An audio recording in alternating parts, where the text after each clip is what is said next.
Hello everyone, today is January 20th, and this is a look and discussion of the upcoming weather this week, including the severe potential next Tuesday. Now I know it feels like in basically every single video, severe potential is all I have to talk about, but that's just how it's been this winter, and here we go again. Before we get to that severe threat though, this weekend will be characterized as wet. However, over the weekend, we're not looking at any severe potential. If we take a look at our current weather, we'll notice that there's a trough currently sitting over Texas that is moving eastward into our area. This trough is being forced by an upper low over the Four Corners region.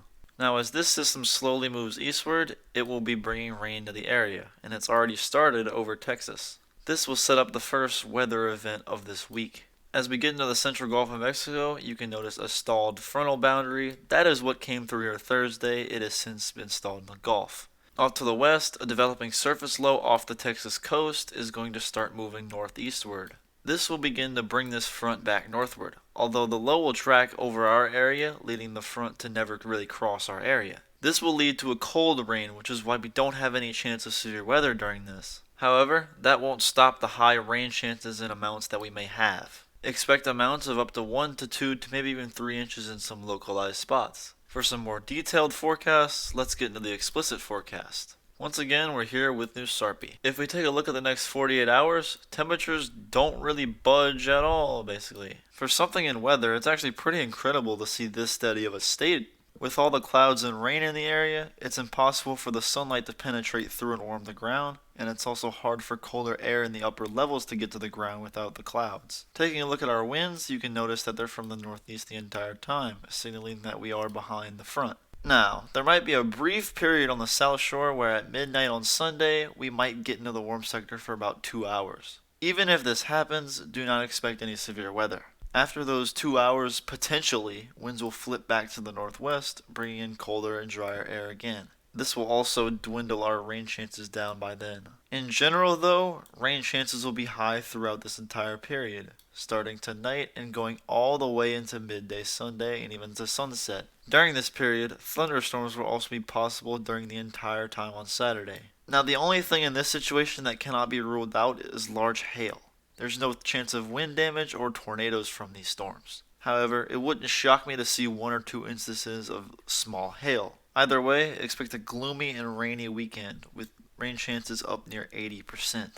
Once we get later Sunday, winds will continue to bring in that colder and drier air, and we will finally leave that 50s range that we were stuck in for 48 hours. On Monday morning, expect lows near 45. Monday, while it will be on the cooler side, it will be a very tranquil day. Winds will be a little elevated, but it's nothing we can't deal with. However, as we go into Monday night and a Tuesday morning, notice how those dew points begin to creep up along with the temperatures. Tuesday will be the day of our severe weather threat, and you can see how our winds take a hike when we get there. These increased winds and their eventual rotation to southerly will bring in all that moisture, and that is where our severe weather threat will come in.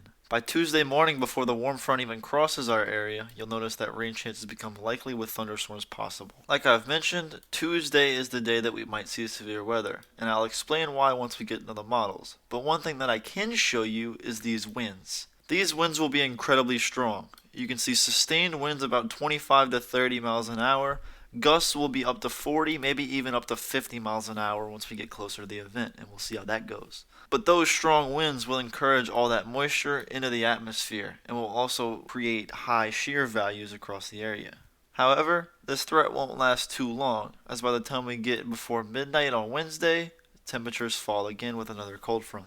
After this time, winds turn westerly and colder and drier air starts to filter in again. By Wednesday and Thursday, our temperatures struggle to reach the middle 50s. Rain and thunderstorm chances will begin to taper off by the time we get to Wednesday morning, and by then, your Wednesday and Thursday will be dry.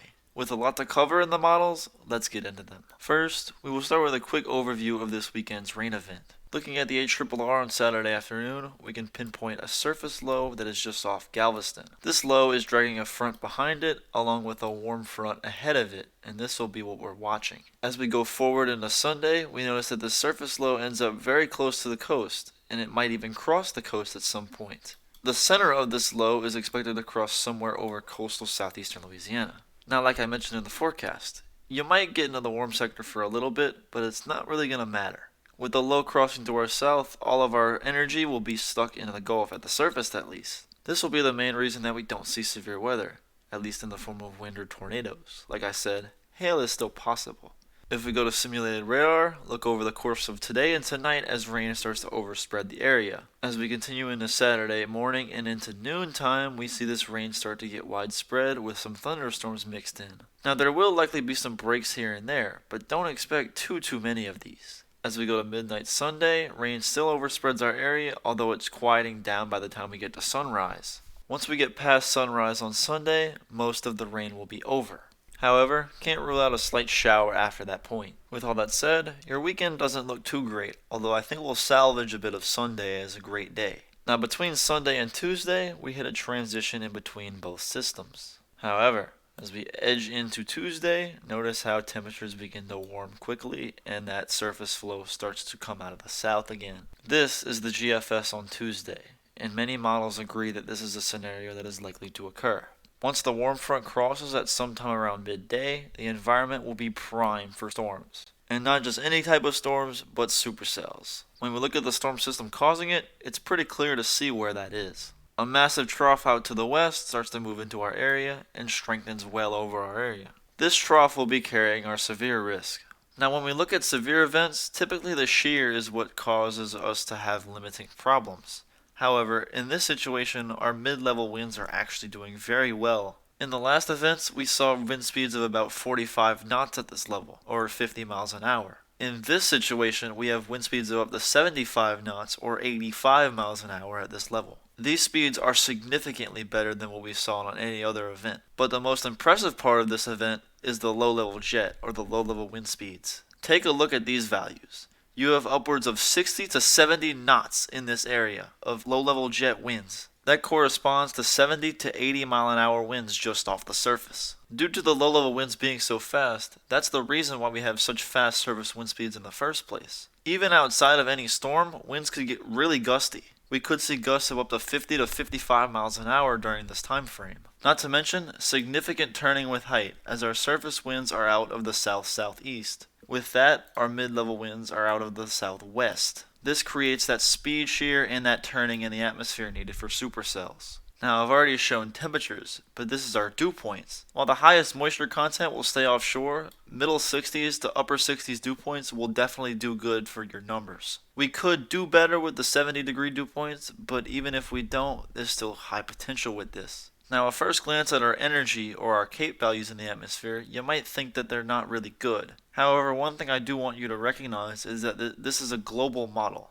A global model has a lower resolution than any other model. For things like CAPE, it's a necessity to have a higher resolution model so that you can get things better organized with this. So in reality, I would expect that these 500 to 1,000 values would end up being around 1,000 to maybe even 2,000 by the time we get to the HRRR. However, those models are just not quite in range yet. With all the ingredients in place, our supercell composite values max out between 7 and 8. With a lot said, there's a lot of ingredients that are coming together in this situation. It's very understandable to see why the model would output such higher numbers. For now, we're just going to keep a watch on the severe threat, as we are too far away to really tell the specifics on the storm coverage and stuff. Keep updated, as I will have more information as we get closer to the severe weather events themselves. Enjoy your week, like this video and subscribe to my channel, and I hope to see y'all in the next video.